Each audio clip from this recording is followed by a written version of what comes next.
بسم اللہ الرحمن الرحیم۔ ناظرین گرامی، اسلامک انفارمیشن کی جانب سے ہم آپ کی خدمت میں حاضر ہیں۔ اگر آپ ہمارے چینل پہ نئے ہیں تو کائنڈلی اس کو سبسکرائب کر دیں اور بیل آئیکن کو پریس کر دیں تاکہ ہماری ہر نئی آنے والی ویڈیو آپ تک پہنچ سکے۔ آج ہم آپ کو غار ثور کا واقعہ سنائیں گے، تو کائنڈلی ویڈیو پوری سنیے گا۔ محرم گزر چکے تھے، سفر کا مہینہ تھا، تو آپ صلی اللہ علیہ وآلہ وسلم حضرت ابوبکر صدیق کے گھر گئے اور کہا ہجرت کا امر آ چکا ہے۔ اس وقت دوپہر تھی شدید، تو ادھر سارے لوگ جمع ہوئے اور گھر کو گھیرے میں لے لیا۔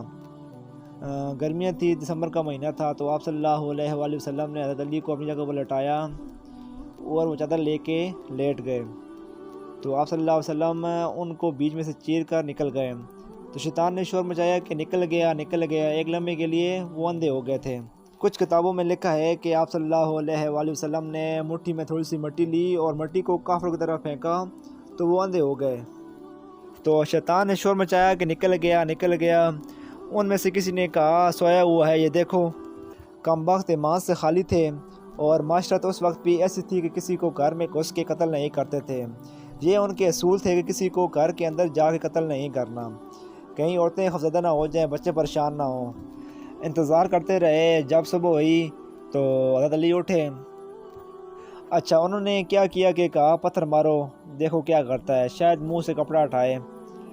وہ جب بھی حضرت علی کو پتھر مارتے تو حضرت علی ہائے کرتے لیکن منہ سے کپڑا نہیں ہٹایا۔ صبح ہوئی تو حضرت علی کو دیکھا تو کہا محمد کدھر ہے؟ کہا مجھے کیا پتہ، تم باہر تھے میں اندر تھا، مجھے کیا خبر۔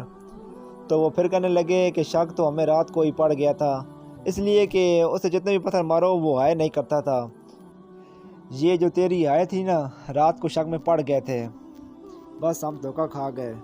تو آپ صلی اللہ علیہ وآلہ وسلم وہاں سے نکلے، تو یہ سفر کی 27 کی رات تھی، 27 سفر اور دسمبر کا مہینہ تھا، 622 عیسوی تھی۔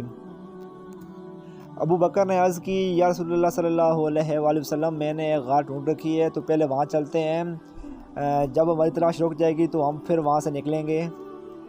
تو اللہ کے نبی پنجوں کے بل چل رہے تھے۔ پنجوں کے بل اس لیے چل رہے تھے کہ پاؤں کا نشان دیکھ کر کھوجی پیچھے نہ پہنچ جائے۔ یہ ایک علم تھا جو اب مٹ گیا ہے، کیونکہ سڑکیں پکی ہو گئی ہیں تو چور کا نشان ختم ہو جاتا ہے۔ جب سڑکیں کچی ہوتی تھی تو کھوجی اس کے قدموں کے نشان کو پہچانتا اسے گھر تک پہنچ جاتا تھا، چاہے وہ 100 میل ہوتا تھا۔ تو ابو بکر کبھی آپ کے پیچھے چلتے، کبھی آگے چلتے، تو پھر کبھی آگے چلتے کبھی پیچھے چلتے۔ تو آپ صلی اللہ علیہ وسلم نے پوچھا کہ یہ کیا کر رہے ہو؟ تو کہا جب مجھے خیال آتا ہے کہ کوئی چھپا ہوا حملہ آور آگے سے حملہ نہ کر دے تو میں آپ کے آگے ہو جاتا ہوں، اور جب مجھے خیال آتا ہے کہ کوئی پیچھے سے نہ پہنچ جائے تو میں پیچھے ہو جاتا ہوں۔ تو آپ صلی اللہ علیہ وسلم نے بہت شکریہ ادا کیا۔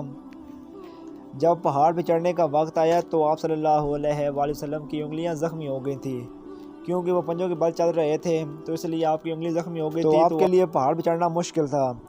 تو ابو بکر نے آپ کو کندھے پہ اٹھایا۔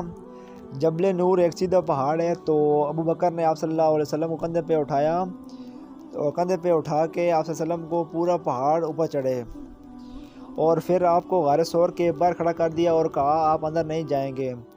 خود اندر گئے، تو ابو بکر خود اندر گئے، جتنے بھی سوراخ تھے وہ پتھروں سے بند کیے، اور جتنے سوراخ باقی بچ گئے تھے تو آپ نے اپنی پگڑی اتار کر اسے پھاڑ کر سارے سوراخ بند کیے، اور پھر بھی سوراخ باقی رہ گئے تھے تو آپ نے اپنا کرتا مبارک اتارا اور اسے پھاڑ کے سارے سوراخ بند کر دیے۔ ایک باقی رہ گیا تھا جس میں سانپ تھا۔ علماء نے لکھا ہے کہ جو سانپ ڈس رہا تھا، ایک تو سانپ اپنی فطرت سے ڈستا ہے، تو علماء نے لکھا ہے کہ وہ راستہ مانگ رہا تھا دیدار مصطفیٰ کے لیے۔ کئی علماء نے لکھا ہے کہ وہ اپنی فطرت سے احتجاج نہیں کر رہا تھا، بلکہ وہ اس لیے احتجاج کر رہا تھا کہ مجھے راستہ دے دو، میں بھی دیدار مصطفیٰ کرنا چاہتا ہوں۔ تو ابو بکر نے کہا یا رسول اللہ صلی اللہ علیہ وآلہ وسلم اندر آئیں، تو آپ صلی اللہ علیہ وسلم اندر گئے، تو اندھیرا تھا، پتہ نہیں چل رہا تھا، تو تھوڑی سی روشنی ہوئی تو دیکھا تو ابو بکر کا نہ کرتا تھا نہ پگڑی۔ تو آپ نے پوچھا یہ کرتا اور یہ پگڑی کدھر ہے؟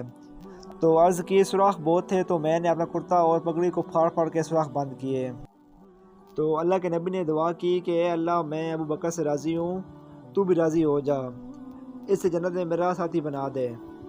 تو اسی وقت جبریل اترے اور کہا یا رسول اللہ صلی اللہ علیہ وآلہ وسلم، اللہ خوشخبری دے رہے ہیں کہ وہ آپ کے ساتھی سے راضی ہو چکے ہیں اور جنت میں بھی آپ کے ساتھی ہوں گے۔ تو قریش نے کھوجی بلا لیے تو انہوں نے وہ انگلیاں پکڑ لی اور ان انگلیوں پہ چلتے چلتے جبل سور تک پہنچ گئے۔ ان کے آنے سے پہلے 2 کام ہو چکے تھے، ایک یہ کہ مکڑیوں نے جالے بنا لیے اور ایک بودری نے تن کے رکھے انڈے دے دیے۔ تو ان کے جانے سے پہلے یہ 2 کام ہو چکے تھے۔